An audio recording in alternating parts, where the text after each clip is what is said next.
The Microhabits of the Elite, Small Actions that Create Great Results. A work created by Oscar Gonzalez for Biblio Studio. Chapter 1. The Seed of the Extraordinary. Why the Small Matters. We are what we repeatedly do. Excellence, then, is not an act, but a habit. Aristotle. Imagine for a moment that your life were like a vast mural. From a distance you can make out shapes, colors, even a certain overall harmony. But as you get closer, you realize it is made up of thousands of tiny brushstrokes, some barely perceptible. Your life is exactly the same. The final picture you show the world is not created from the broad strokes of a single day, but from the patient sum of thousands of almost invisible gestures. When we think of success, we tend to imagine the big moments, an award received, a resounding victory, a signed contract, a radical transformation.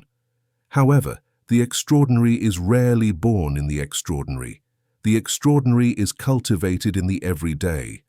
What allows an athlete, an artist, an entrepreneur, or a thinker to reach an uncommon level is not a stroke of luck, nor even an isolated monumental effort, but the daily accumulation of micro-habits that seem insignificant at first glance. Let me illustrate this with a curious anecdote. Benjamin Franklin, one of the founding fathers of the United States, had the habit of always carrying clean coins in his pocket. At first sight, this might seem like an eccentricity. Why bother about the cleanliness of coins? But for Franklin, that tiny gesture was invisible training. It was his way of reminding himself that discipline begins with the smallest details. If he could keep the coins he handled every day clean, then he could keep his life clean in more important aspects. This seemingly irrelevant habit helped him cultivate mental precision and discipline that he would later apply in much more significant areas. His writing, his experiments, his political leadership. What Franklin understood, and what we often forget, is that the small shapes the great. There is no real difference between a minuscule detail and a monumental work, except for scale. A grain of sand is not a beach, but without grains of sand, the beach does not exist.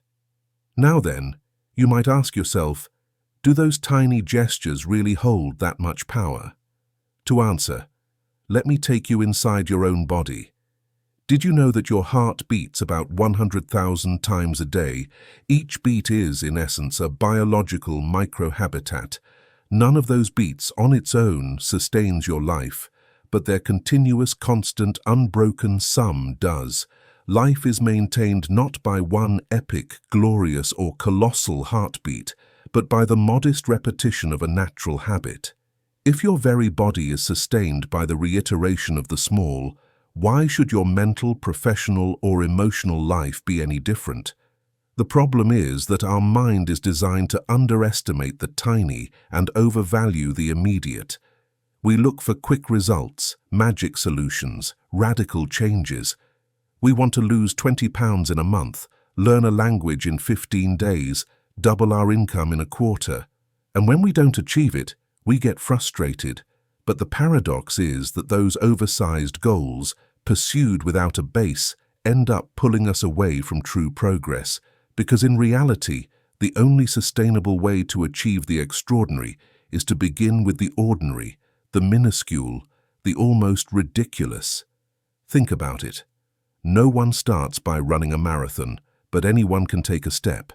No one begins by writing a 500-page novel, but anyone can write a single sentence. The secret lies in accepting that greatness does not arise from the magnitude of the first step, but from the constancy of many small steps. Franklin knew it, Aristotle intuited it, and your own heart proves it every day.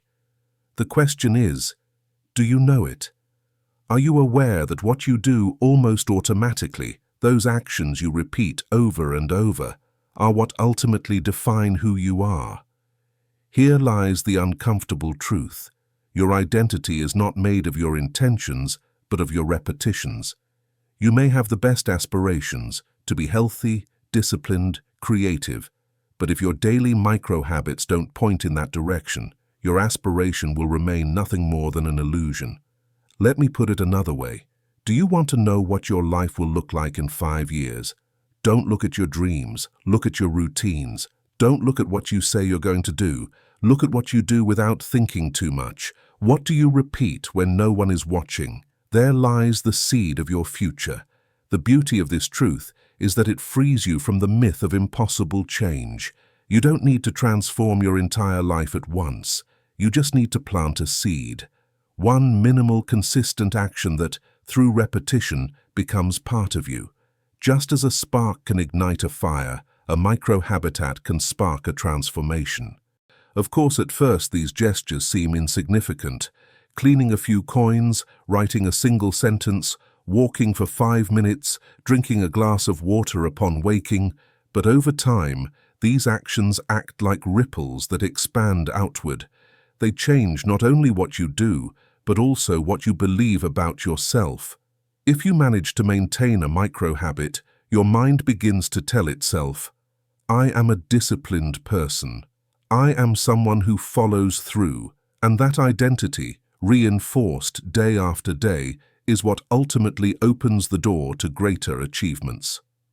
I want you to think now about your own micro-habits, not the big goals you proclaim, but the tiny actions you repeat. What do you do first thing in the morning? How do you react to fatigue? What do you choose when no one sees you? These small decisions, invisible to others, are the ones writing your long-term story. Imagine your life as a solar system. The great achievements are visible, shining planets. But what holds the system in balance are not the planets, but the invisible gravity that binds them. That gravity is your micro-habits. They are not seen, they do not draw attention, but without them, everything collapses. Perhaps the most powerful question you can ask yourself from now on is not, what do I want to achieve, but what do I want to repeat, because what you repeat stays with you, and what stays with you ends up defining you. So the invitation of this first chapter is simple. Begin small. Identify a seed, one minimal action you can repeat every day. Do not judge it by its size, nor by how fast it produces results. Judge it by its constancy. Because, as Aristotle reminds us, excellence is not an isolated act, but the repeated habit of acting. Life is built like a mural, one brushstroke each day, one clean coin each morning, one heartbeat after another. And when you least expect it, you will look back and discover that this invisible constancy has taken you to an extraordinary place. Chapter 2. Invisible Identity. The habits that define us without us realizing it. He who does not advance retreats. Goethe. Have you ever stopped to think about what your identity rests upon? When someone asks who you are, you probably respond with your name, your profession, your nationality, maybe a character trait. I'm creative, I'm disciplined, I'm impatient. But if you think about it, that answer doesn't come out of thin air. It is built from what you do every single day, even in the smallest details. In other words, your identity rests upon your habits, though you rarely notice it. What is most surprising is that this identity is not fixed. It is not a block of immovable marble, but a living sculpture being carved with every repeated decision. Goethe put it succinctly, he who does not advance retreats. Because in reality, there is no such thing as neutrality in daily life. Every gesture moves you toward one version of yourself or another. Imagine your identity as a river. It doesn't flow just because, it flows because every drop pushes it. And those drops are your habits, the routines you repeat unconsciously, the automatic decisions you make, the spontaneous reactions that spring out of you. If today you repeat an action that doesn't align with the identity you say you want, that river begins to shift course little by little. And though at first you may not notice, In time, that deviation will carry you to a completely different destination than the one you had envisioned. The great thinkers of history have understood this intimate relationship between habit and identity. Marcus Aurelius, Roman emperor and one of the greatest representatives of Stoicism, practiced a nightly ritual that we know today thanks to his meditations. He did not write to publish or to impress. He wrote to examine himself, to confront himself with honesty. Every phrase was a mirror. His identity as a ruler and as a human being was reinforced by that daily microhabit of writing. It was not a pose, but a silent training in coherence. Think about it. What can a second-century emperor teach you about your life today? That identity is not decreed, it is trained. Marcus Aurelius was not wise because he intended to be, but because every night he practiced the habit of self-questioning. His identity was the result of thousands of moments of repeated reflection. Now, let's leap 18 centuries ahead and go to the White House. During his presidency, Barack Obama had a curious habit. Every night he read 10 letters written by ordinary citizens. He could have delegated that task, as many other presidents had, but he chose to do it himself. Why? Because that ritual reminded him of who he was and who he worked for. It was not an administrative gesture, but a micro-habit of identity. By reading those letters, Obama forced himself to remain connected with the reality of people to prevent power from isolating him. In essence, it was his way of training an identity of service. Do you see the connection between Marcus Aurelius and Obama? Two men separated by centuries, contexts, and cultures, united by a universal principle. Micro-habits are the invisible roots of identity. One wrote down his own thoughts, the other read the thoughts of others. Both knew that without those gestures, they risked becoming someone other than the person they aspired to be. And now comes the uncomfortable question. What habits are shaping your identity today? You may think it's your big decisions, the ones you make from time to time. But let's be honest, those happen rarely. What is really shaping who you are is what you repeat effortlessly, almost unconsciously. The way you talk to yourself when you make a mistake, the habit of checking your phone upon waking, or alternatively, taking a few minutes of silence, the choice to drink water or soda, to read a page or watch one more video. Each of those actions, microscopic in appearance, is like a drop in the river of your identity. Today you may not see the difference, but within a year that current will have carved your banks irreversibly. Let me put it to you with a simple example. Imagine two people who both decide today to learn a language. One studies 3 intensive hours on the first day and then quits. The other studies 10 minutes a day. Who do you think will be able to hold a fluent conversation in a year? The answer is obvious. But beyond the learning itself, notice the difference in identity. The first person is left with the idea, I am not consistent, while the second begins to believe, I am someone who follows through on what I set out to do. That difference in identity, cultivated drop by drop, will shape all areas of life, not just language. That is why I say identity is invisible, because we don't perceive it directly. We believe we are a certain way, because we label ourselves so, but in reality, those labels are born from what we repeat. Who you are is not written in your DNA as an unavoidable destiny. It is written in your daily routines. And here lies a powerful truth. You can redesign your identity through micro-habits. You don't need to wait for someone to recognize you, nor achieve public success, nor accumulate decades of experience. You only need to act like the person you want to be, in the small things. If you want to be a writer, write 1 sentence a day. If you want to be healthy, start with a glass of water. If you want to be disciplined, set yourself one small task and fulfill it. Not because that isolated action will transform you, but because it is one more vote in favor of the identity you seek. Each repetition is a vote, and the more votes you accumulate, the stronger the story you tell yourself becomes. Of course, the opposite also happens. Every time you give in to a habit that contradicts your aspired identity, it's a vote against it. It doesn't destroy your identity immediately, but it adds up in the opposite direction. As Goethe said, if you do not advance, you retreat. If you don't consciously choose your microhabits, your identity will still be shaped, but perhaps toward a destiny you do not want.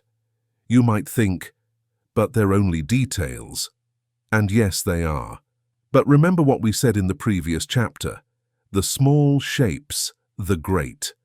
Your habits are like the handwriting of your life. Each letter may seem insignificant, but together they form a text that reveals who you are. Look again at Obama's example. Could reading 10 letters really change the course of his presidency? Perhaps not directly, but what it did was remind him every day of the story he was telling himself. I am a president who listens. And by repeating that night after night, that identity became unshakable. The same is true for you. If you want to change who you are, change what you repeat.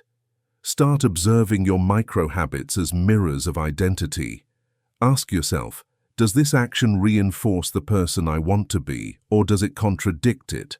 And don't underestimate the small victories.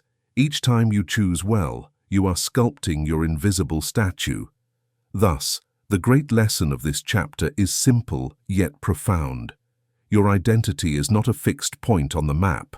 It is a direction. It is built through movement, through the sum of repetitions, through the drops that day after day push your river forward. Marcus Aurelius knew it when he wrote down his thoughts. Obama knew it when he read those of others. Goethe knew it when he warned us that standing still is moving backward. And now it's your turn, because every micro-habit you repeat will be a vote in the most important choice you can make, the choice of who you decide to be. Chapter 3. Discipline as a competitive advantage. The drop hollows the stone, not by its force, but by its constancy. Ovid. The word discipline often awakens mixed feelings. For some, it evokes rigidity, excessive effort, or even punishment. For others, it is synonymous with order, progress, and personal power. But beyond your perception, discipline is one of the most valuable assets you can develop in your life. Because, at the end of the day, what makes the difference between the one who reaches an extraordinary level and the one who remains halfway is not the intensity with which they start, but the constancy with which they endure. Ovid, more than 2,000 years ago, expressed it with a metaphor that is as valid today as it was then. The drop of water that falls on the stone eventually hollows it out, not by a brutal strike, but by unceasing repetition.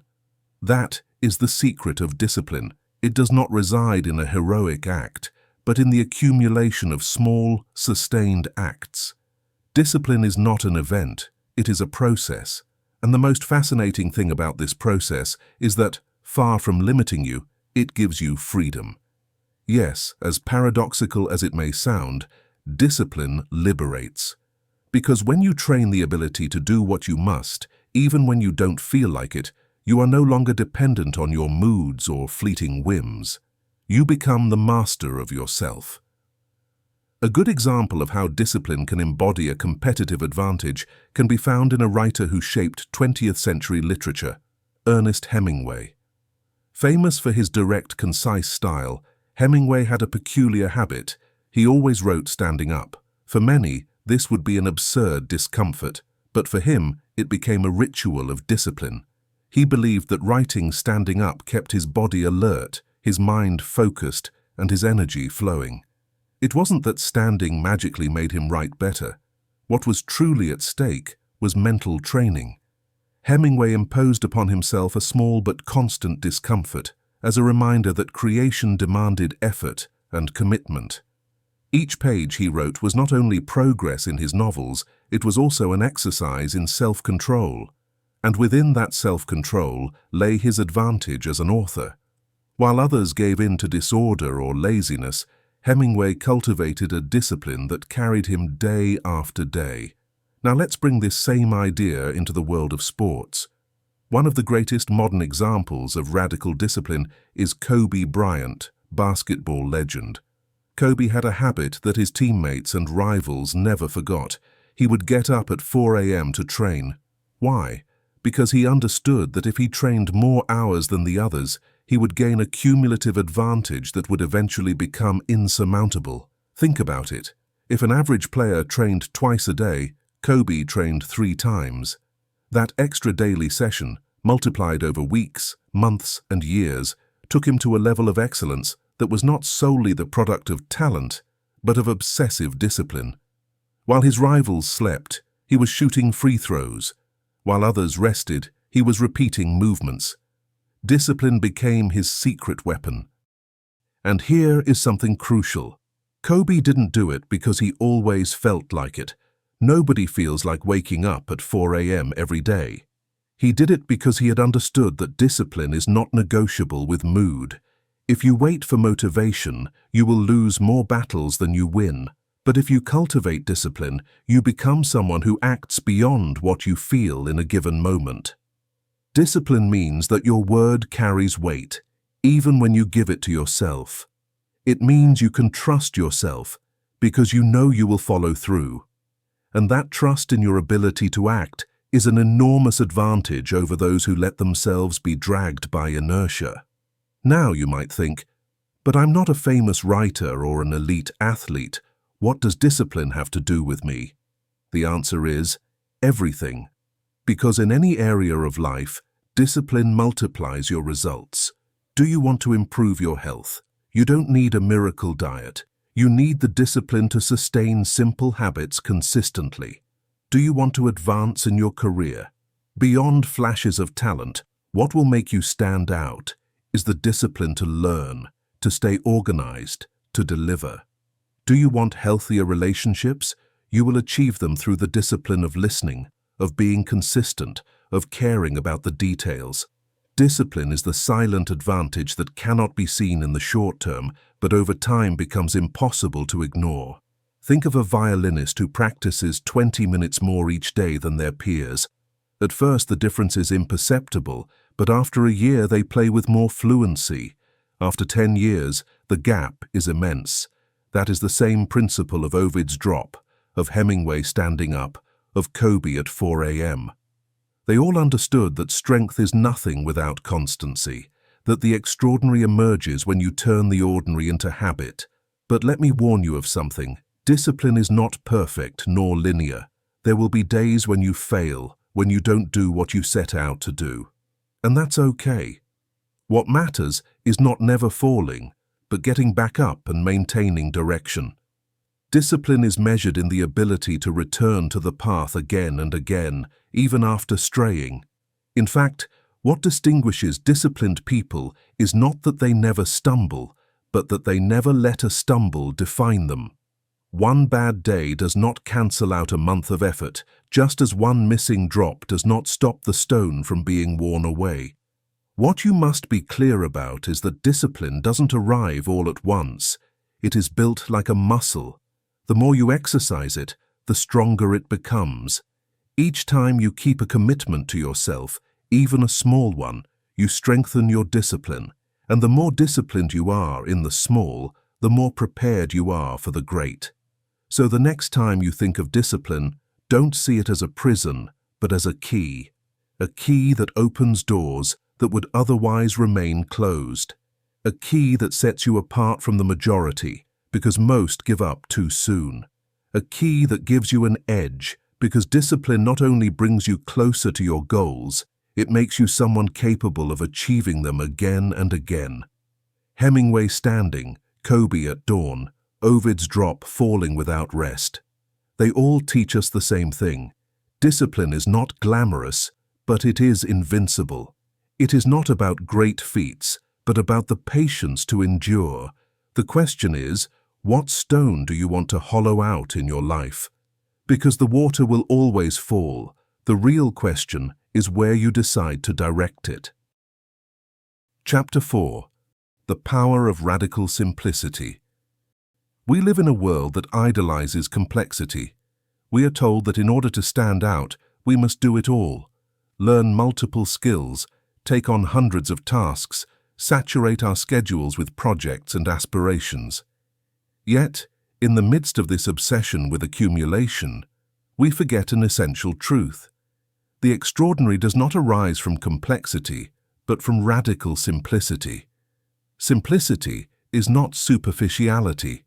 Simplicity is the distilled essence, what remains once you strip away the unnecessary. Simplicity does not mean doing less out of laziness, but focusing on what truly matters, even if that requires letting go of everything else. A modern case illustrates this perfectly: the creation of Instagram. Before becoming the social network that revolutionized mobile photography, it existed as an app called Bourbon.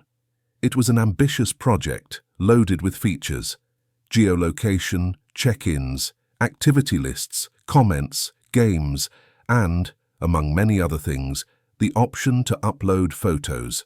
The problem was that nobody used the rest. The app was confusing, overloaded, until Kevin Systrom and Mike Krieger made a radical decision: eliminate everything that didn't work and keep only what users truly enjoyed, sharing photos. That act of simplification was the seed of success. What remained was no longer a scattered project, but a clear, direct, and powerful tool. Instagram grew because it knew how to choose the essential and discard the accessory. The same is true of our lives and habits. We often believe that improvement means adding more routines, more activities, more commitments, but what we really need is to simplify, to eliminate what distracts us and keep only what has real impact. Radical simplicity is the discipline of constantly refining what we do until only the essence remains. Charles Darwin, the scientist who revolutionized our view of life, understood in a peculiar way the relationship between the simple and the powerful. He had the habit of walking with stones in his pockets. It might seem like a meaningless eccentricity, but he did it to stimulate his thoughts. He would walk with that added weight, letting his reflections flow, as if the stones in his pockets reminded him that great ideas are born from contact with the concrete, with the simple. Darwin's habit is revealing because it shows that the extraordinary does not arise from complicated techniques, but from simple, consistent practices: walking, observing, thinking. He did not need sophisticated tools or impressive laboratories to spark creativity. He needed to return to the elemental. And if we look even further back in time, the Roman gladiators offer us another unexpected lesson. We might imagine that these fighters trained on diets packed with meat, designed to build brute strength. But the historical reality is surprising. Their diet was largely vegetarian, based on barley and legumes. This diet, far from weakening them, gave them endurance and recovery capacity, essential qualities for survival in the arena. Do you see it? Instead of complicating their nutrition with luxuries or excesses, they sustained themselves with the basics, with what worked. Simplicity, once again, was the key to their strength.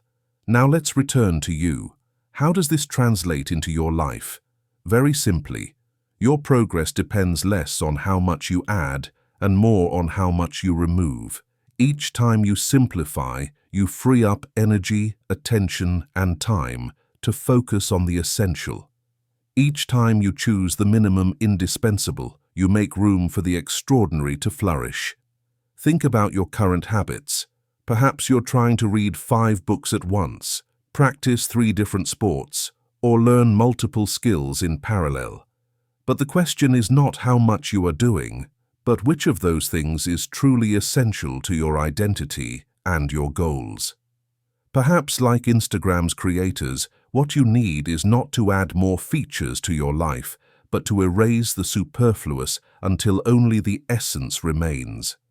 Radical simplicity is an act of courage. because to simplify is to renounce. It is to accept that you cannot do everything, and precisely because of that, you must choose what truly matters. It is like sculpting. The art does not lie in adding more stone, but in removing what is unnecessary. Darwin carried stones to think better. The gladiators ate just enough to endure more. Instagram cut away functions to shine with only one. All these examples show us that simplicity is not mediocrity. It is focus. It is having the clarity to recognize where true value lies and betting on it. The same applies to microhabits. If you try to adopt 10 at once, you will fail. But if you choose one, small and essential, and repeat it every day, that habit will grow and expand over time. The key lies in the radical simplicity of beginning with the minimum viable. The great mistake is to confuse complexity with sophistication. Often, complexity is just noise disguised as greatness. Sophistication, on the other hand, always tends towards simplicity. Look at the Japanese art of the haiku. In barely 3 verses, it can contain more depth than pages of prose. Look at classical architecture. With pure lines and simple forms, it transmitted a strength that has endured for centuries. Look at Darwin's science. His genius did not lie in complicating, but in attentively observing the basics of nature. And the same applies to your life. Each time you feel overwhelmed when you're chasing too many things, remember that true strength arises from simplicity. Ask yourself, what can I eliminate? What is the one essential thing that, if I did it consistently, would change everything else? The answer may be surprisingly small. Sleeping well, moving daily, writing 1 page, saving a minimal amount, dedicating a few minutes to truly listening to someone. You don't need an endless to-do list. You need one drop that always falls in the same place. Because in the end, radical simplicity is not just another technique. It is a philosophy of life. It is understanding that power lies in the essential, and that true sophistication consists in simplifying without losing depth. If you think about it, your very heart is an example of radical simplicity. It beats with a single gesture, repeated thousands of times, without embellishment or complication. And thanks to that simplicity, it keeps you alive. Shouldn't your life, then, imitate the wisdom of the simple? So the invitation of this chapter is clear. Simplify. Eliminate the noise. Reduce the accessory. Commit to the essential. Because in a world saturated with complexity, radical simplicity is the most powerful advantage you can cultivate. Chapter 5. The environment as the architect of behavior. Nothing is more difficult and therefore more valuable than to be able to decide. Napoleon Bonaparte. Making decisions is one of the most powerful acts we perform as human beings.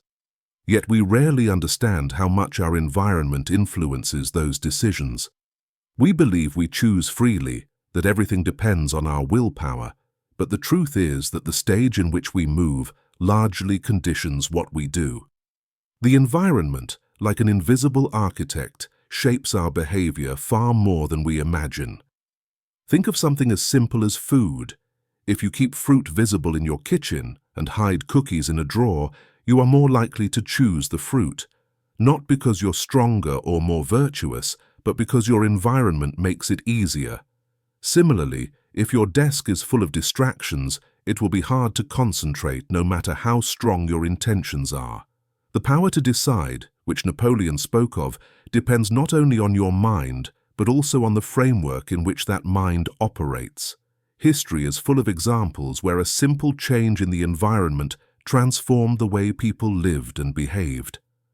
One particularly curious case occurred in the 16th century with Catherine de' Medici, Queen Consort of France. When she introduced the use of the fork at the French court, many considered it extravagant, even ridiculous. The custom was to eat with hands or knives, and that 2-pronged utensil seemed unnecessary.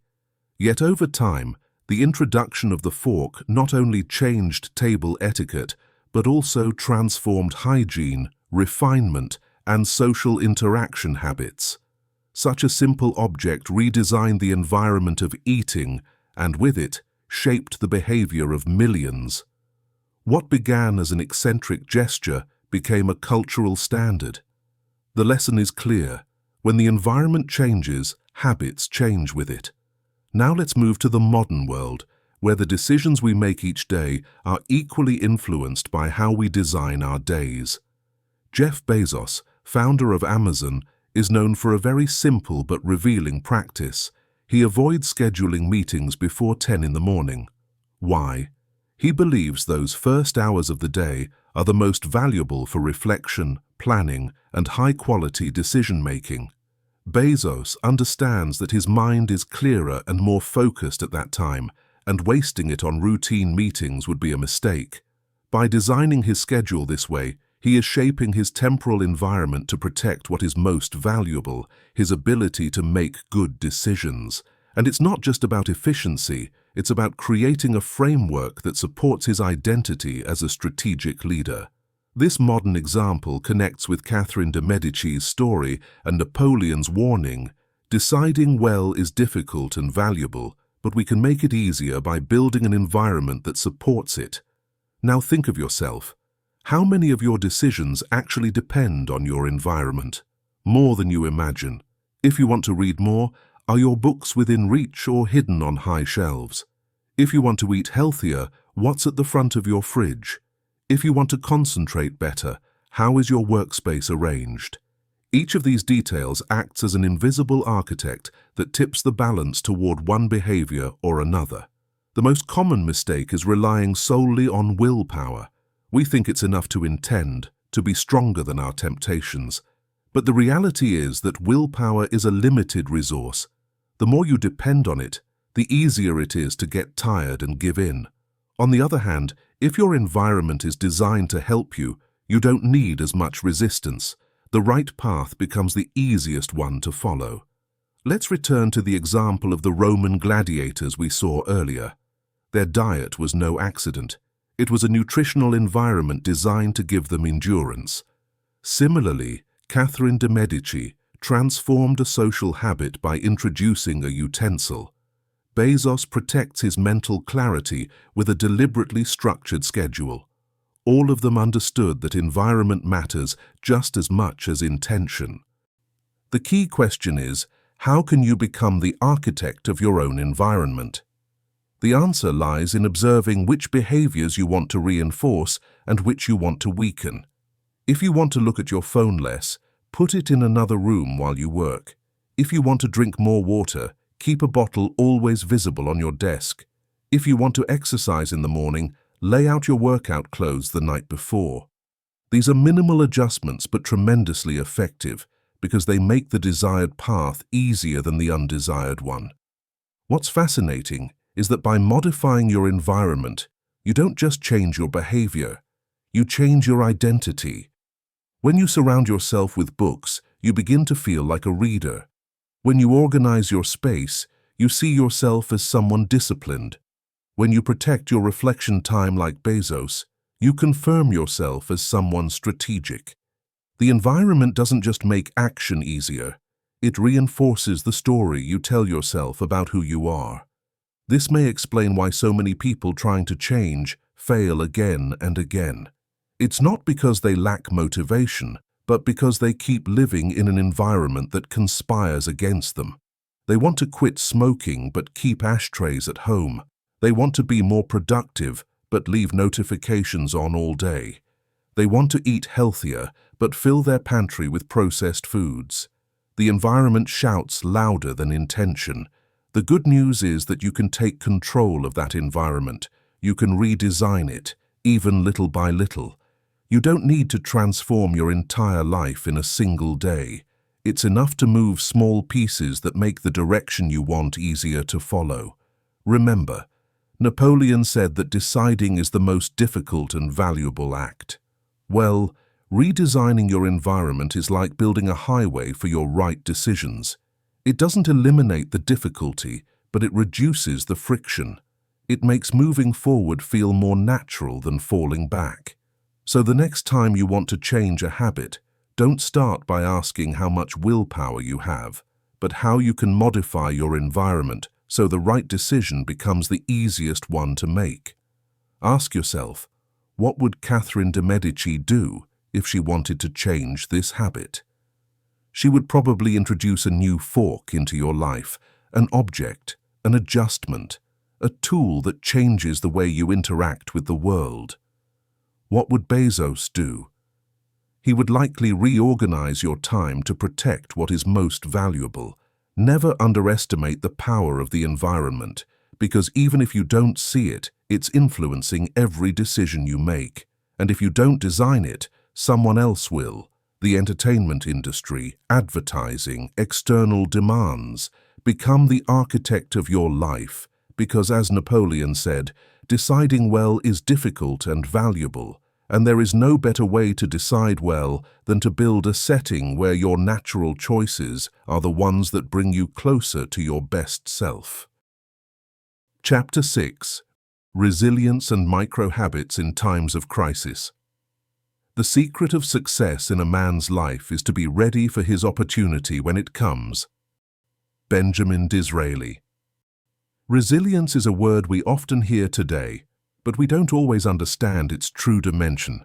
It is not simply about resisting like a rock in the storm, but about adapting like a reed that bends without breaking. Resilience is the ability to keep moving forward when everything seems against you, and microhabits are the invisible mortar that holds that strength together.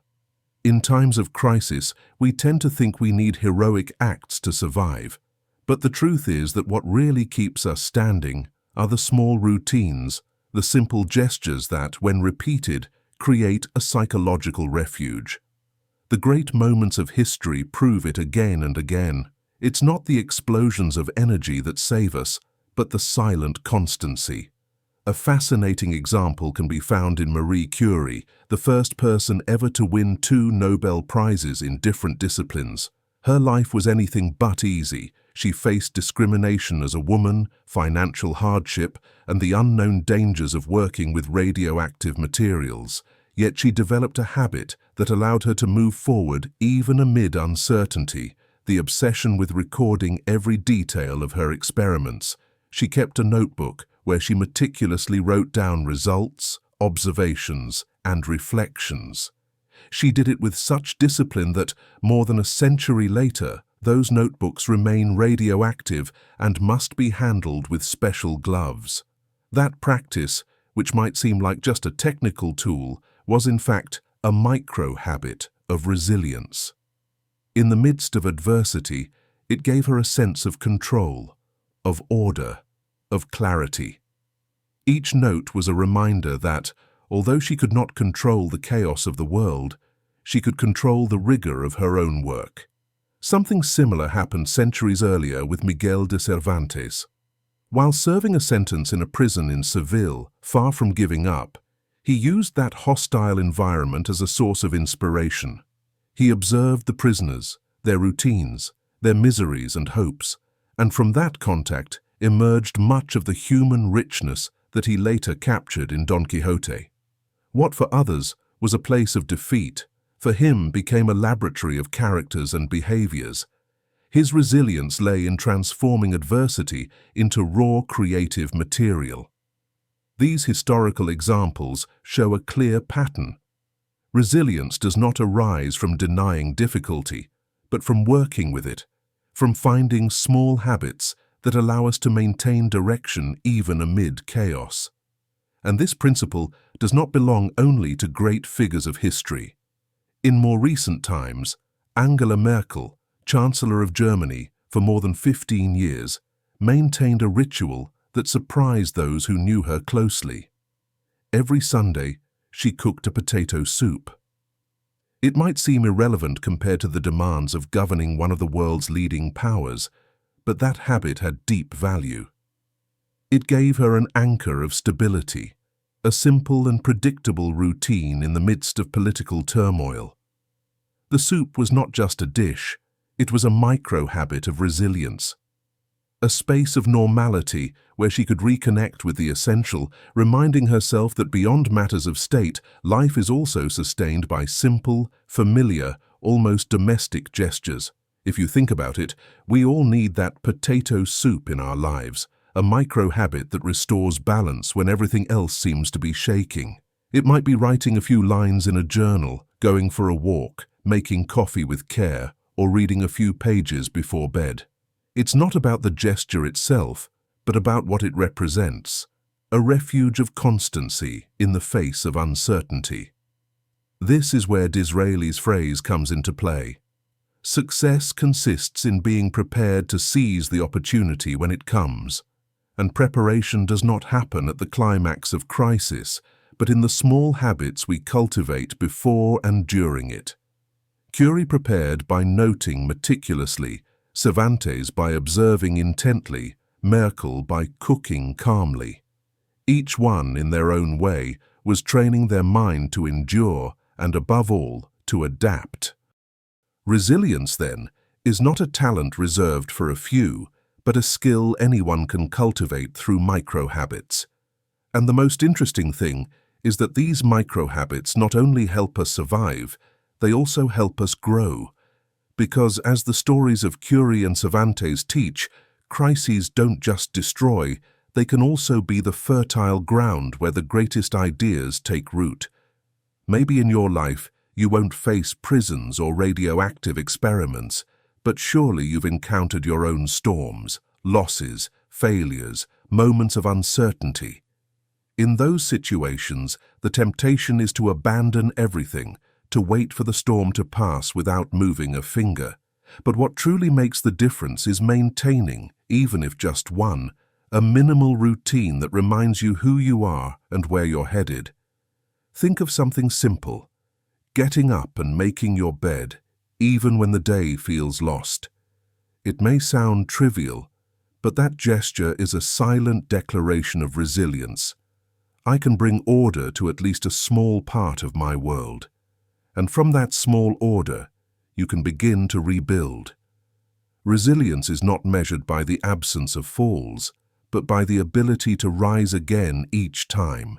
And micro-habits are the invisible rope that helps you do it. You don't need heroic acts. You need constancy in the small.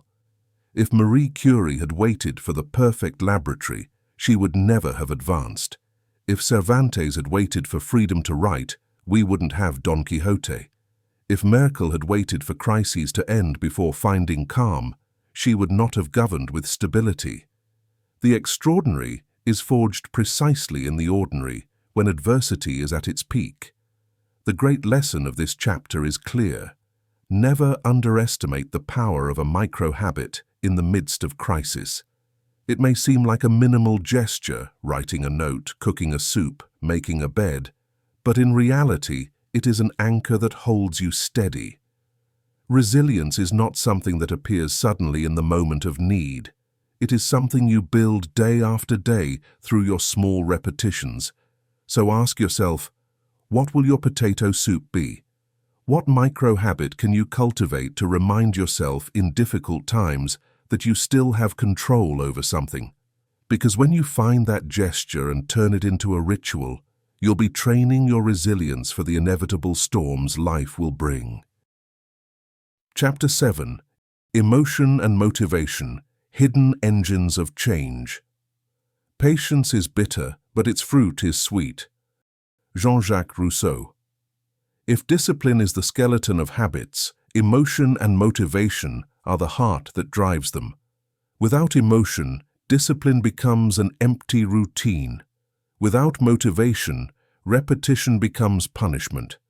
The key is to understand that what we feel is not an obstacle, but fuel. Micro-habits are not sustained only by mechanical constancy, but by the ability to connect each repetition with a deeper emotional meaning. The patience Rousseau spoke of reflects precisely this tension. No one enjoys waiting in itself. The bitterness lies in the process. But the sweet fruit comes when we have an emotional reason strong enough to endure that wait. That reason is what transforms a boring gesture into the seed of future satisfaction. A surprising example of how the ordinary can become a creative engine can be found in Agatha Christie, the most widely read mystery writer in the world. She admitted in several interviews that many of her most ingenious plots came to her while washing dishes. The activity itself was monotonous, repetitive, even boring. But in that monotony, she found a different mental state, a space where her conscious mind relaxed and her imagination lit up. What's interesting is not that Christie waited for inspiration, but that she had learned to rely on a domestic microhabit to activate creativity. What for others was a tedious chore, for her was a ritual of connection with her inner world. The emotion here didn't come from the task itself, but from the result, the stories born from those moments. This example reminds us of something essential. Motivation is not always found in what we directly do, but in what that act unlocks. Washing dishes wasn't exciting, but the promise of a new plot was. That's why, when thinking about your own habits, don't focus only on whether they are attractive or boring, but on what future emotion you can link to them. Now let's turn to a completely different field, elite sports. Simone Biles, considered one of the greatest gymnasts in history, has a visualization ritual before every jump. She closes her eyes and imagines each movement, each twist, each landing, as if she were already executing it flawlessly. This microhabit lasts only a few seconds, but it has a huge effect. It prepares her mind and body to act with confidence and precision. Here we see how emotion and motivation don't only come from physical effort, but also from mental training. Visualization is not a superficial trick. It's a tool that connects the emotion of victory with the present action. Biles doesn't repeat the gesture out of superstition, but because it gives her emotional security, reminding her that what she is about to do, she has already lived in her mind. What's curious is that both Christie and Biles rely on very different microhabits, yet both follow the same logic, creating an emotional bond with repetition. One found stories in a household routine, the other finds confidence in a ritual of seconds. Both teach us that emotion is not a luxury, but the hidden engine of change. And this brings us to a key point. If you want to sustain a habit long-term, you must find the emotion that feeds it. It's not enough to say, I want to exercise, I want to read more, or I want to save money. If those statements are not connected with a reason that truly excites you, the habit will die quickly. On the other hand, if you manage to link it with an emotion, pride, calm, joy, identity, you'll have a renewable source of motivation. This is where Rousseau's patience comes in. The sweet fruits don't come instantly, and because they don't, you need emotion to sustain the wait. Someone who starts running doesn't enjoy the first week of fatigue, but they do enjoy imagining their stronger body in a few months. Someone beginning to study a language doesn't yet taste fluency, but they do enjoy picturing themselves one day conversing with ease in another country. That emotional vision is what makes the bitterness bearable. The mistake is to think that motivation has to always be at its peak. It doesn't. Motivation fluctuates, like energy or mood. That's why relying solely on motivation is risky. What you need is a system where emotion, motivation, and discipline complement each other. Discipline carries you when motivation drops. Emotion rekindles you when discipline cools, and both reinforce each other to keep the habit alive. A practical trick to achieve this is what I call emotional anchoring. It means associating each microhabit with an emotion you want to cultivate. If you meditate, don't think of it as, I have to sit in silence, but as, this is my refuge of calm. If you write, don't see it as another task, but as my space for mental clarity. If you exercise, don't reduce it to sweating, but to feeling energy and pride afterward. The habit itself may be simple, but the emotional meaning you give it makes it powerful. Look again at Simone Biles' example. Closing her eyes for a few seconds and visualizing might not seem like a decisive habit, but by associating it with the emotions of security, confidence, and success, it becomes an engine capable of sustaining a golden career. And the same applies to you. Don't underestimate the microhabits that seem insignificant. What matters is not the magnitude of the gesture, but the emotion it awakens in you. That emotion is what will make you want to repeat it tomorrow, the next day, and the next year. The great paradox is that many times we look for motivation externally, inspiring quotes, viral videos, motivational speeches. And yes, those sparks can ignite us for a moment, but they fade quickly. The motivation that truly lasts is the one that arises from the emotion linked to what you do. And that emotion only appears when the habit is connected with what you deeply value. Rousseau was right. Patience is bitter. No habit yields immediate fruit. But if you are able to link it with a powerful emotion, you'll be able to taste the sweetness long before visible results arrive. So ask yourself, what emotion do I want to associate with this habit? What inspires me? What makes me proud? What calms me? And build your system from there, because discipline alone takes you far, but discipline fueled by emotion takes you much further. Chapter 8. The Paradox of the Minimum, Doing Less to Achieve More. More than 2 millennia ago, the Greek philosopher Zeno of Elea posed a paradox that still resonates today. If to walk a path you must first reach the halfway point, and then half of what remains, and so on to infinity, you will never reach your destination. The paradox seems absurd, but it holds a profound lesson about life and habits. Those who always wait for the perfect moment to act, trapped in infinitely dividing their path, never actually begin to walk. How many times have you postponed a project because it wasn't the right time? Maybe you thought of writing a book, but decided to wait until you had more free time. Maybe you wanted to start exercising, but kept waiting to find the perfect gym. Perhaps you dreamed of launching a business, but wanted to gather all the necessary knowledge first. And so, halfway after halfway, like in Zeno's paradox, the beginning never arrives. The truth is that the pursuit of perfect conditions is a trap. You will never be fully prepared. You will never have all the answers. You will never eliminate every uncertainty. The only way to break the paradox is to take the first step, however small. And here is the interesting part. That first step, no matter how minimal it seems, not only breaks the illusion of infinity, but triggers a chain reaction that makes everything else possible. In fact, humanity's greatest advances have been born from minimal gestures that seemed absurd at the beginning. An extreme example can be found in Isaac Newton, one of the most influential scientists in history. His obsession with understanding light and vision led him to experiment with his own body in ways we would consider unthinkable today. On one occasion, he inserted needles between his eye and the bone, pressing the eyeball to observe how the patterns of light and color he perceived would change. Beyond how disturbing that experiment sounds, what matters is the underlying lesson. Newton did not wait for sophisticated instruments or perfect conditions. He used what was at hand, even his own body, to explore fundamental questions. His willingness to take a minimal step, however radical, opened the way to discoveries that transformed our understanding of optics and physics. If he had waited for the ideal tool, perhaps he would have fallen into Zeno's paradox and never begun. The message is clear. Doing less does not mean giving up. It means starting with what you have. And often that less is what sets off the more over time.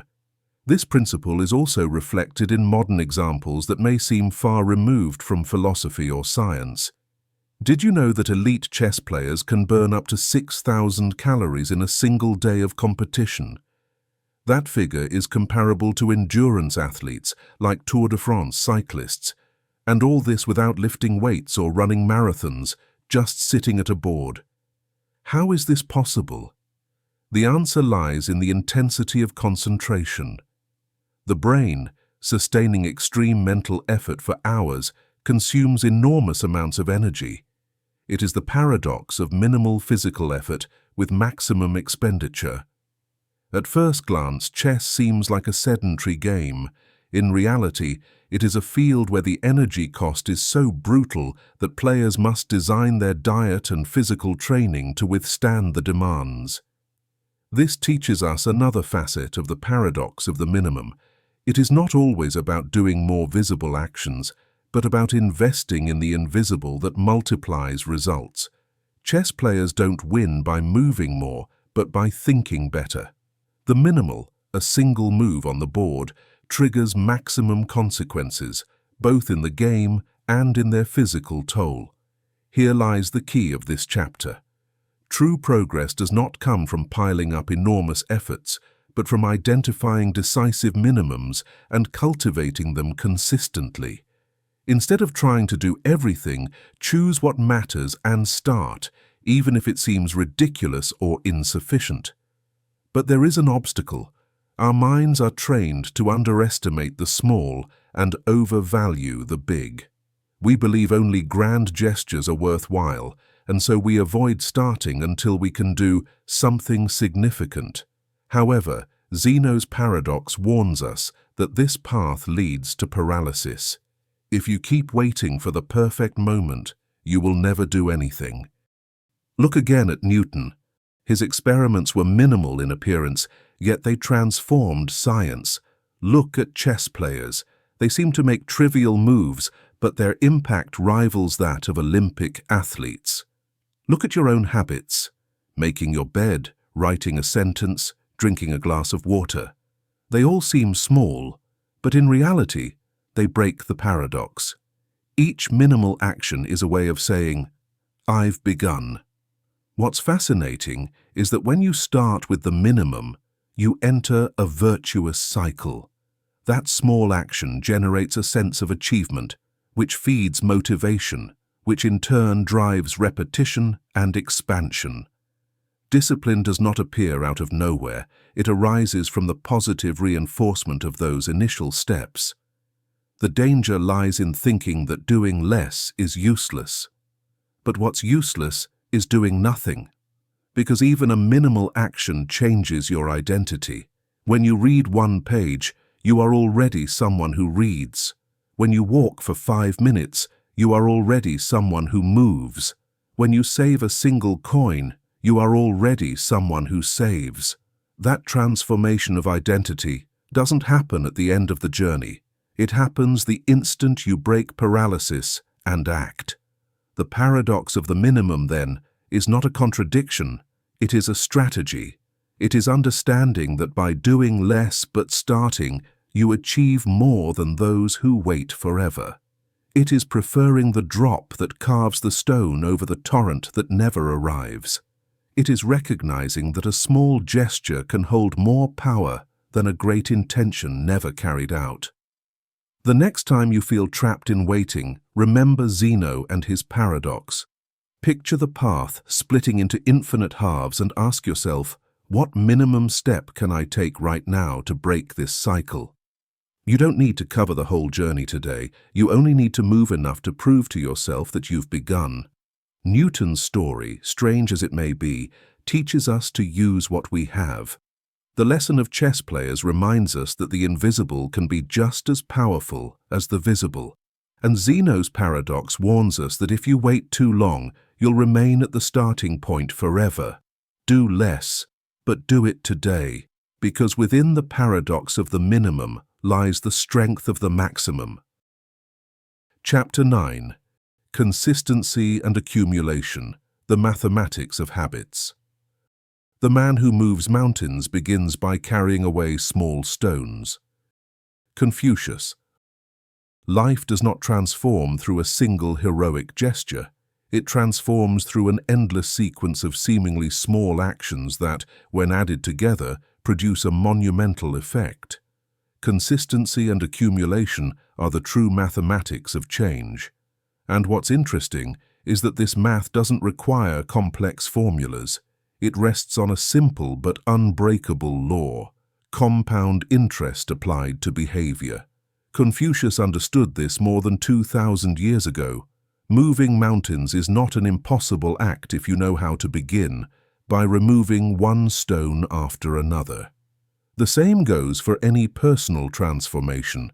It's not about pushing the entire mountain at once, but about committing to remove small pieces every day. Over time, those pieces accumulate into a change that, at the start, seemed unattainable. A surprising example of this logic can be found in the violinist Niccolò Paganini, one of the greatest virtuosos of all time. On one occasion, in the middle of a concert, 3 of the 4 strings of his violin snapped. Most musicians would have abandoned the piece. Paganini, instead, chose to keep playing until the end, using only the remaining string. The audience was astonished. What's curious is that this episode wasn't a stroke of luck or an improvisation. Paganini had spent years training himself to play with fewer strings on purpose. That habit of practicing with limitations had prepared him for a situation that would have defeated anyone else. His consistency in such an unconventional practice accumulated into an advantage that, at the decisive moment, turned him into a legend. Here we see the essence of accumulation. What you do today, even if it seems minimal or even strange, becomes a resource for tomorrow. Paganini didn't move mountains in a single blow. He removed small stones day after day, and in the critical moment, that accumulated consistency revealed itself as absolute power. The same logic is present in the world of writing. Stephen King, one of the most prolific and successful authors of our time, has an unbreakable habit. He writes 2,000 words every single day, whether it's Monday, Sunday, or a holiday. He doesn't write only when he feels inspired, nor does he wait for the perfect moment. He writes because that is his way of moving mountains.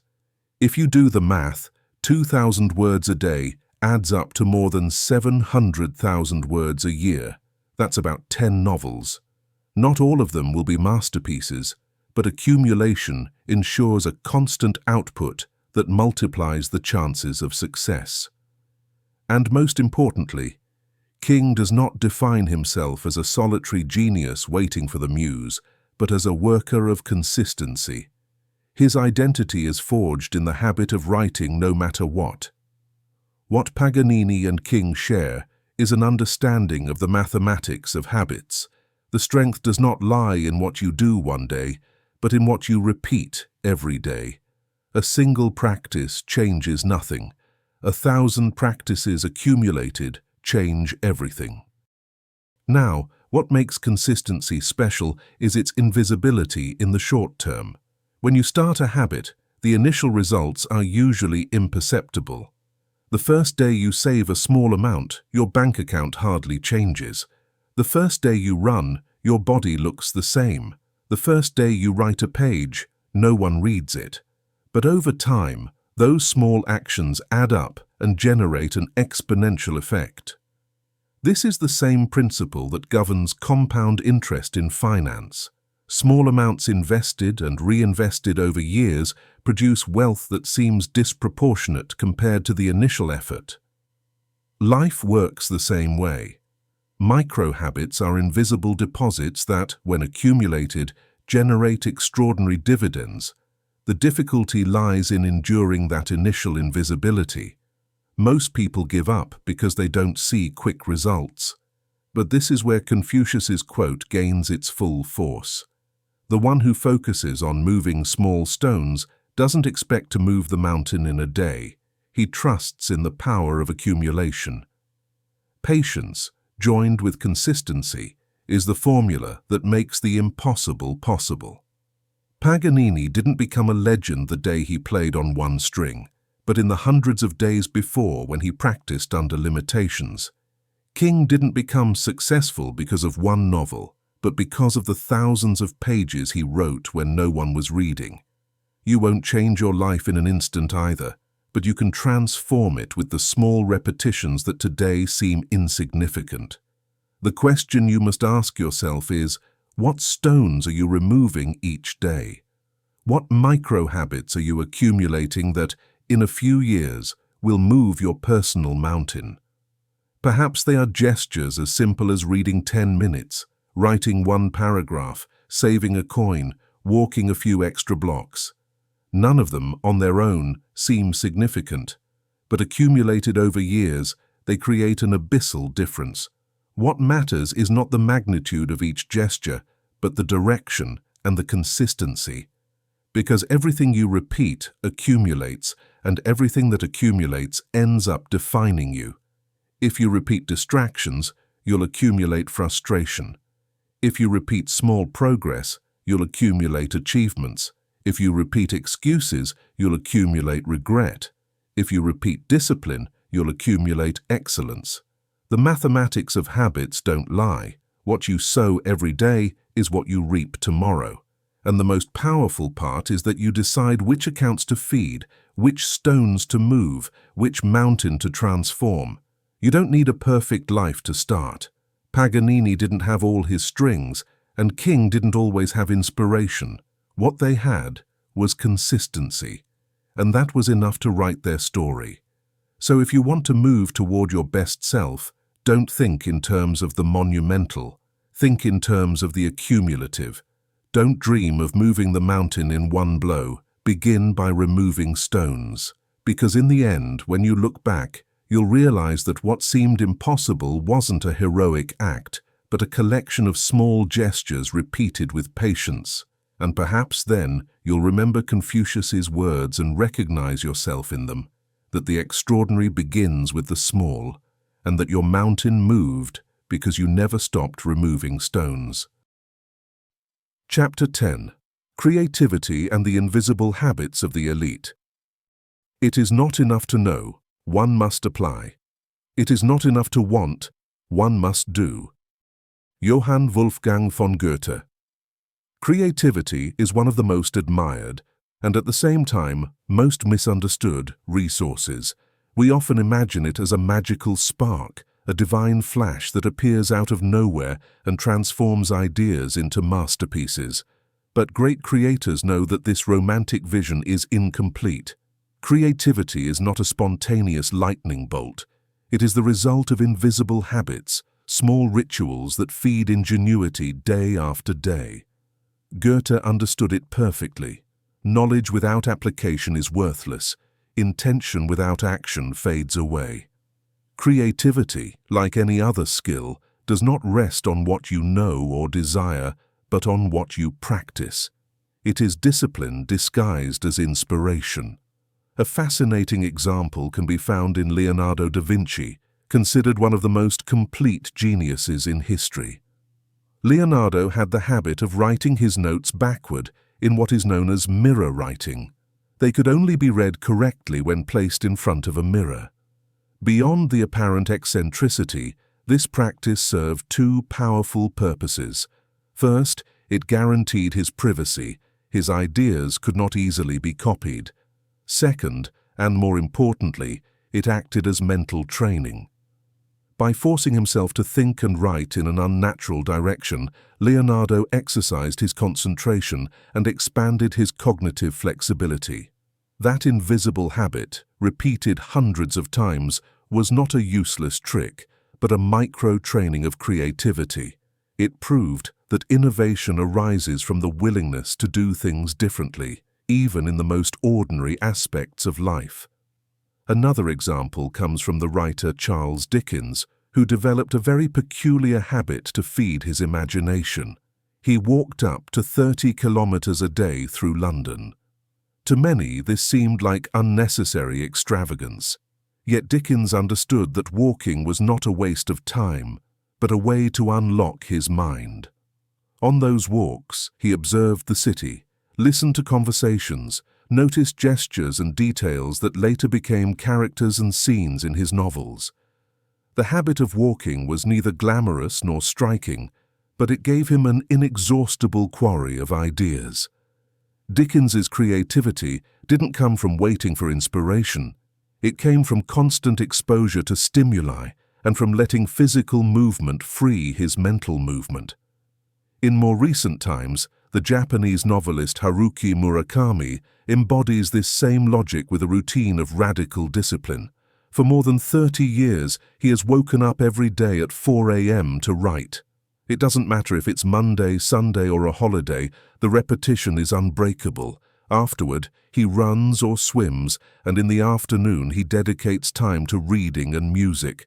Murakami describes his creative process as something very similar to physical training.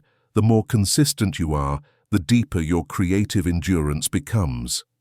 Creativity, he says, is not a mysterious resource that appears when it pleases. It is a muscle strengthened by daily repetition. If we look at Leonardo, Dickens, and Murakami together, we discover a revealing pattern. Invisible habits are what sustain visible creativity. None of them waited for a magical spark. All of them built daily systems that kept their ingenuity in motion. What's fascinating is that these practices are not spectacular at all. Writing backward, walking long distances, waking up early, simple, almost boring gestures, and yet, repeated with consistency, they became the ground where great ideas took root. This leads us to an important reflection. If you want to boost your creativity, don't look for miraculous tricks.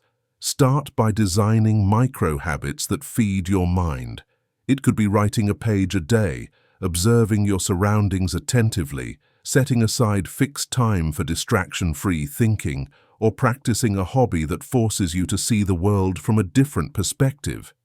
Creativity doesn't come out of a vacuum. It comes from the invisible accumulation of such gestures. The same goes for inspiration. Many people believe they need to be inspired in order to create. But the truth is the opposite. You need to create so that inspiration can appear. Dickens didn't wait to feel creative. He walked until creativity came. Murakami didn't wait for the perfect day. He wrote every single day until the words flowed. Leonardo didn't wait for perfect experiments. He constantly trained himself in the art of thinking differently. And here Goethe is right again.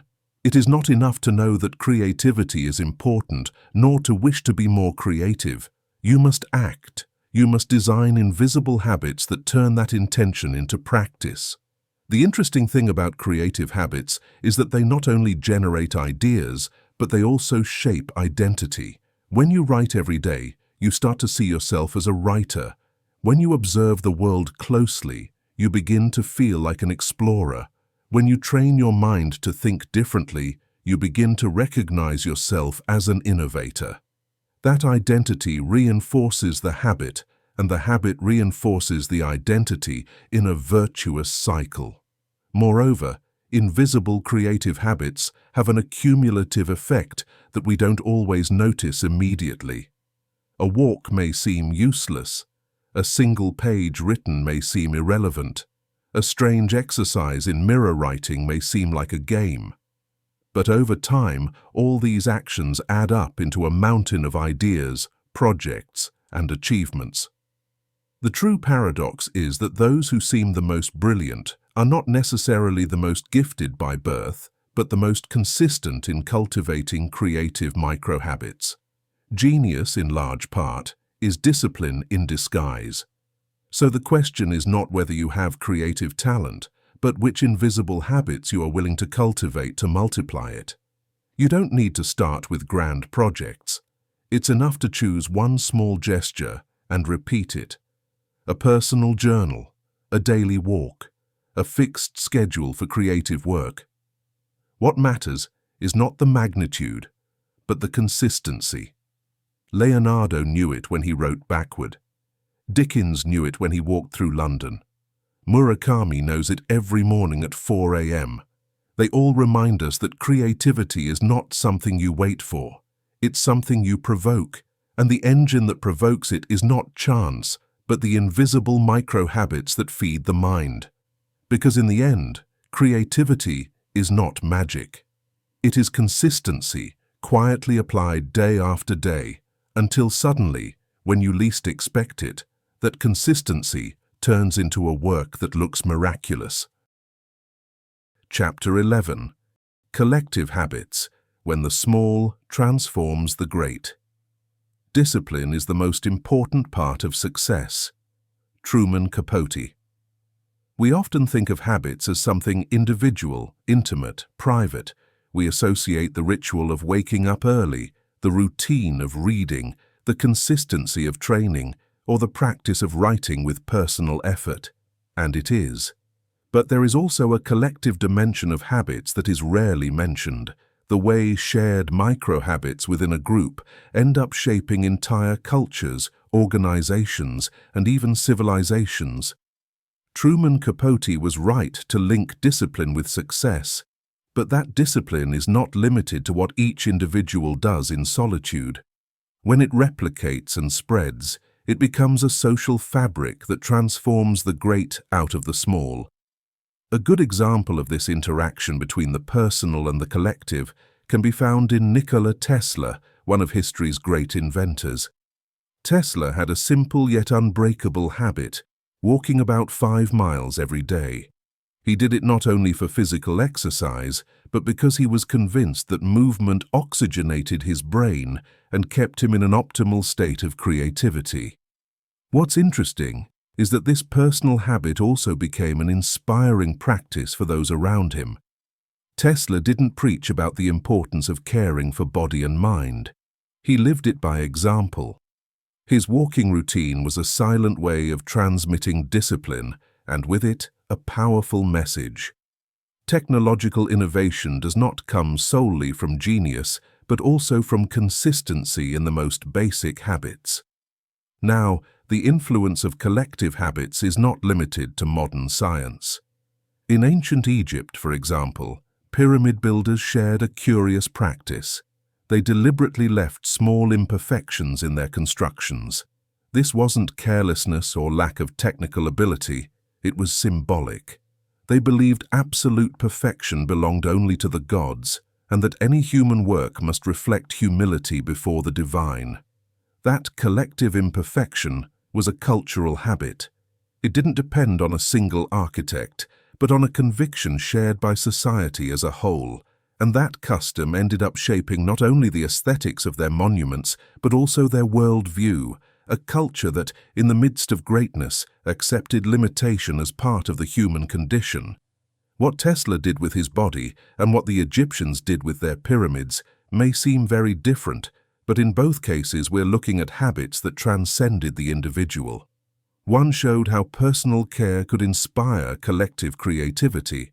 The other showed how a cultural practice could instill humility in every monumental work.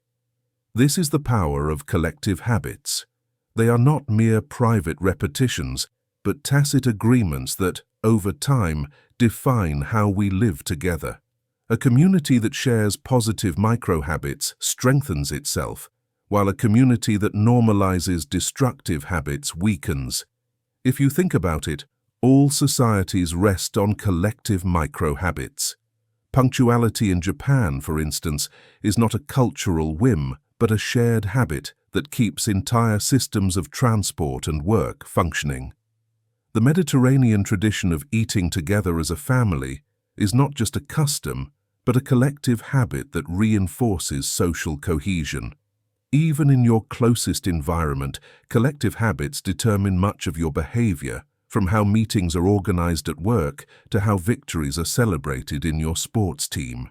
What's fascinating is that these collective habits rarely arise from official decrees, but from small repetitions that solidify into social norms. Tesla walked for health and creativity, and his example inspired others to value discipline. Egyptians left imperfections because they shared a common belief, and that practice shaped how everyone built. That's how cultures work. What a group repeats constantly ends up becoming identity. The question is, what collective habits are you helping create in your environment? If, in your family, the habit is to dine with everyone looking at their phone, that will be the shared legacy. If, in your workplace, the habit is to blame before seeking solutions, that will be the cultural climate. If, in your circle of friends, the habit is to support each other with small gestures of care, that will be the strength of your bond. Collective habits are not invisible. They're present in every interaction, and their accumulation ends up defining the atmosphere of a group. That's why cultivating positive microhabits is not only an individual act of improvement, but also a way of transforming the culture around you. Imagine what it would mean if someone in your family began the habit of giving thanks for something every day. At first, it might seem insignificant, even uncomfortable. But over time, that gesture could become a shared habit that transforms the way everyone relates to one another. The same happens in companies. Some organizations thrive not because they have the best talent, but because they've cultivated collective microhabits of trust, communication, and discipline. Capote summarized it well. Discipline is the most important part of success. And when that discipline becomes a shared habit, success ceases to be individual and becomes collective. At an even broader level, collective habits can change history. Social movements are not born from grand, isolated acts, but from small practices repeated by thousands of people. The discipline of marching every week, of gathering in squares, of signing petitions, of sharing messages, this accumulation sooner or later transforms societies.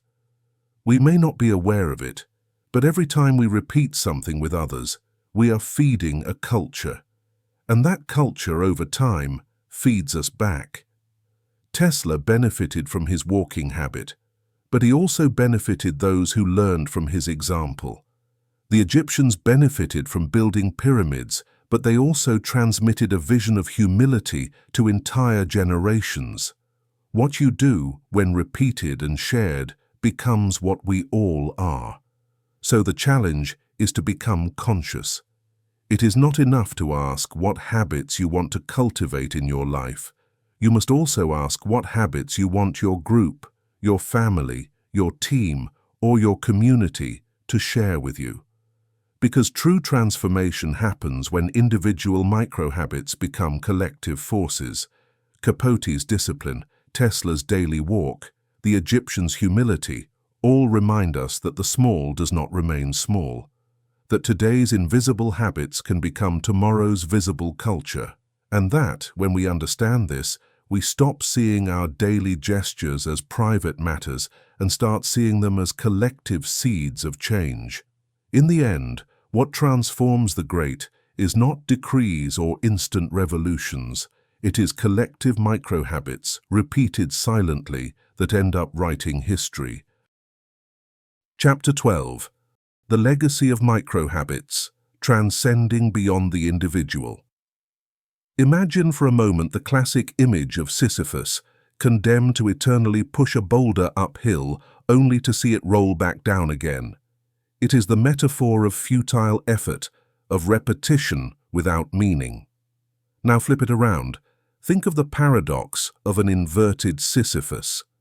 In this scenario, the boulder no longer tumbles down each time. On the contrary, with every small push, with every consistent microhabit, the stone begins to move on its own. What once seemed like an absurd punishment transforms into a dynamic that advances by itself. That is the essence of the legacy of microhabits. What begins as an individual effort ends up transcending to the point of creating momentum that outlives the person who initiated it. Throughout this book, we have seen how microhabits build identity, discipline, resilience, creativity, and collective success. But in this final chapter, we go one step further, understanding that the impact of these small actions does not end with you. They expand like ripples in a pond, influencing others and leaving a lasting mark on culture, on history, and ultimately, on the memory of those around you. A fascinating example of this transcendence lies in language itself. In Sanskrit, the word samskara means both habit and mental impression. This dual meaning is no accident. The ancients already intuited that what we repeat becomes not only a custom, but also a permanent imprint on our minds and, by extension, on those who observe us. Every microhabit is at once an act and an impression, something we do and something we leave behind. This is the difference between isolated actions and habits. The former die in the moment, the latter endure as imprints. What you do repeatedly not only shapes your own life, but also leaves a silent record in others, even in people you may never meet directly. A modern and powerful case of this principle is embodied by Bill Gates. For decades, Gates has devoted at least 1 hour a day to what he calls deep reading. This is not about skimming quick articles or scrolling headlines, but about immersing himself in complex books and essays, reflecting and taking careful notes. Twice a year, he even holds his famous Think Week, a full week of personal retreat dedicated exclusively to reading, thinking, and writing. That personal habit, repeated with discipline, has not only shaped his strategic vision and his business and philanthropic decisions, but has also inspired thousands of leaders and entrepreneurs worldwide. What began as an individual routine became a practice imitated and adapted in countless contexts. Gates is not just pushing his own stone, his micro-habits have set other stones in motion. Here is where the paradox of the inverted Sisyphus makes sense. In the original myth, the rock is a burden that always falls back down, a metaphor of the absurd. But with micro-habits, the opposite occurs. Each repetition reduces the effort required until one day you discover that the boulder is already moving on its own. And more than that, as it rolls, it begins to push other stones, creating a collective movement that transcends the individual. You don't need to be extraordinary in strength, talent, or circumstances. You need consistency. Your accumulated drops not only move your own stone, but also affect those around you. This is the true legacy of micro-habits, leaving invisible impressions that become permanent marks. Think of the parent who reads to their children every night. That repetition creates adults who love books. Think of the teacher who greets every student with a smile. That daily gesture can plant confidence in hundreds of lives. Think of the nurse who takes an extra minute to listen. That habit of attention creates unforgettable memories in patients and families. Your habits are much more than yours. They are invisible inheritance passed hand to hand, like seeds planted in soils you may never see bloom. The paradox is that we often obsess over grand, visible legacies, buildings, companies, fortunes, awards, but most of those monuments erode with time. Micro-habits, on the other hand, leave invisible marks that can last longer than any monument, because they do not only change what is done, they change what is remembered, what is transmitted, what is imitated. The Sanskrit language said it best: a habit is also a mental impression, and those impressions are what we, often unconsciously, inherit and pass on. Perhaps your routine of reading, walking, listening, or giving thanks seems minimal, but someone is watching you, and without you knowing, is absorbing it. And that person will repeat it, and in turn, another will imitate it. In this way, your micro-habits end up transcending far beyond your individual life. Bill Gates, with his deep reading, not only nourishes his own mind, he inspires others to cultivate the habit of calm thinking in a hurried world. You, with your habits, even if you don't have Gates's global influence, can inspire your immediate circle. And that circle, in turn, can expand the influence beyond anything you imagine. That is why the final message of this book is both an invitation and a reminder. The invitation: cultivate micro-habits with the awareness that they transcend beyond you. The reminder: never underestimate the power of the small, because the small is what truly leaves a mark. The inverted Sisyphus, the Sanskrit samskara, Gates's routine, all point to the same truth. Consistency turns the ephemeral into the eternal. What you do repeatedly becomes what you leave behind. And perhaps many years from now, someone will remember your legacy not for a grand visible achievement, but for an invisible micro-habit you planted with consistency. That is true transcendence, built drop by drop, habit by habit, until the stone no longer depends on you to move, but rolls forward on its own, carrying along those who follow your path.